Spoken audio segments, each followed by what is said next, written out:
रात्री उशिरापर्यंत गप्पा मारल्या. अचानक रूम मधून ओरडण्याचा आवाज आला. दरवाजा उघडला अन दोघेही रक्ताच्या थारोळ्यात दिसले. या थरारक हत्याकांडानं अनेकांच्या पायाखालची जमीनच सरकली आणि अख्खं नागपूर हादरलं. बालाजी आणि त्याच्या प्रेयसीमध्ये असं काय बिनसलं? 20 मिनिटांच्या भेटीत नेमकं काय घडलं? या सर्व प्रश्नांची उत्तरं पाहण्यासाठी हा व्हिडिओ शेवटपर्यंत पाहावाच लागेल. ठिकाण नागपूर, मध्यरात्रीची वेळ. बालाजी कल्याण आणि त्याच्या प्रेयसीमध्ये 5 वर्षांपासून प्रेमसंबंध होते. नोकरीनिमित्त दोघेही नागपूरला आले. बालाजी हा पोलीस भरतीसाठी तयारी करत होता, तर त्याची प्रेयसी BAMSच्या फायनल इयरला होती. दोघांचंही सुरळीत चालू होतं. मात्र बालाजीनं तिला लग्नासाठी विचारलं. 5 वर्षांपासून दोघांमध्ये प्रेमसंबंध असल्यामुळे आपण लग्न करूयात असा तगादा बालाजीनं प्रेयसीला लावला. इतकंच नाही तर त्याने थेट तिच्या वडिलांना फोन केला.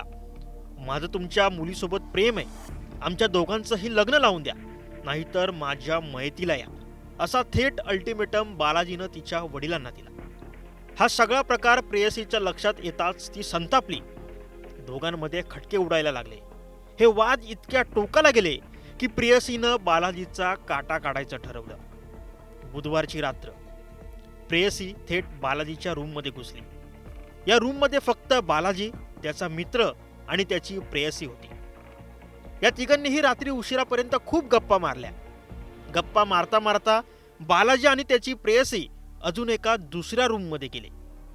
या रूममध्येही दोघांमध्ये गप्पा रंगल्या, चांगल्या चर्चा रंगल्या. मात्र काही वेळानंतर रूममधून अचानक ओरडण्याचा आवाज आला. हा आवाज ऐकून रूमच्या बाहेर त्याचा मित्र घाबरला. त्यानं दरवाजा ठोठावला, पण कोणताच रिस्पॉन्स आला नाही. यामध्ये जवळपास 20 मिनिटं गेली अन मित्रानं दरवाजा उघडताच त्याच्या पायाखालची जमीनच सरकली.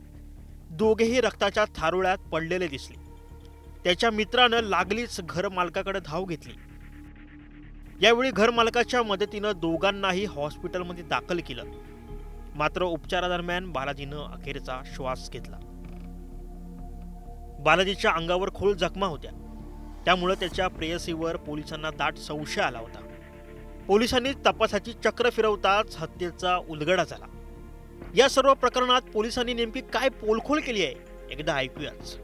नंदनवन पोलीस स्टेशन हद्दीतील नंदनवन कॉलनी येथे एका घरामध्ये एक मुलगा आणि एक मुलगी असे दोघेजण जखमी झाल्याची आम्हाला माहिती मिळाली होती. त्यावेळेला आम्ही घटनास्थळावरती जाऊन पाहिले असता जखमी दोघांनाही मेडिकल हॉस्पिटल येथे घेऊन जाण्यात आले. त्यानंतर मेडिकल हॉस्पिटलच्या डॉक्टरांनी त्यांची तपासणी केली असता यामध्ये बालाजी कल्याणे वय 28 वर्ष हा उपचारापूर्वीच मयत झाल्याचे त्यांनी सांगितले.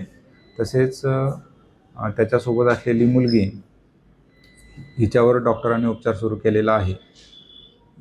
जखमी मुलगी आणि मयत मुलगा हे एकमेकांचे नातेवाईक आहेत.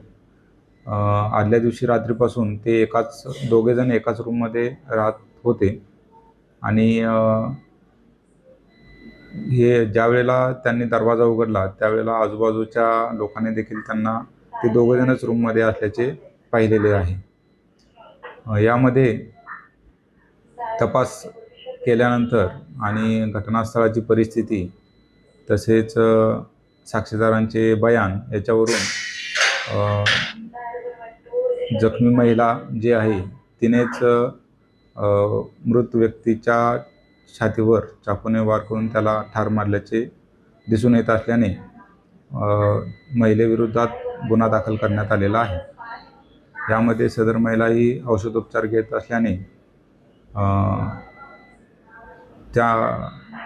ती डिस्चार्ज झाल्यानंतर तिच्यावर कायदेशीर कारवाई करण्याची तजवीज ठेवलेली आहे. मयत मुलगा आणि जखमी मुलगी हे एकमेकांचे नातेवाईक आहेत.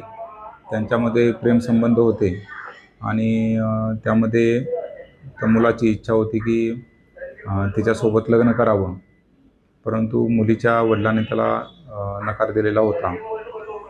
हेच कारण या पाठीमागे असू शकतं की मुलगा लग्नासाठी प्रेशराईज करत असल्यामुळे मुलीने त्याला ठार मारलेले आहे. या सर्व प्रकरणात प्रेयसीच गुन्हेगार असल्याचं पोलिसांचं म्हणणं आहे. 5 वर्ष प्रेमाच्या आणाभाका घेतल्या, मात्र प्रेयसीनं बालाजीला फसवत अशा प्रकारे त्याचा काटा काढल्यानं सर्वत्र हळहळ व्यक्त केली जाते.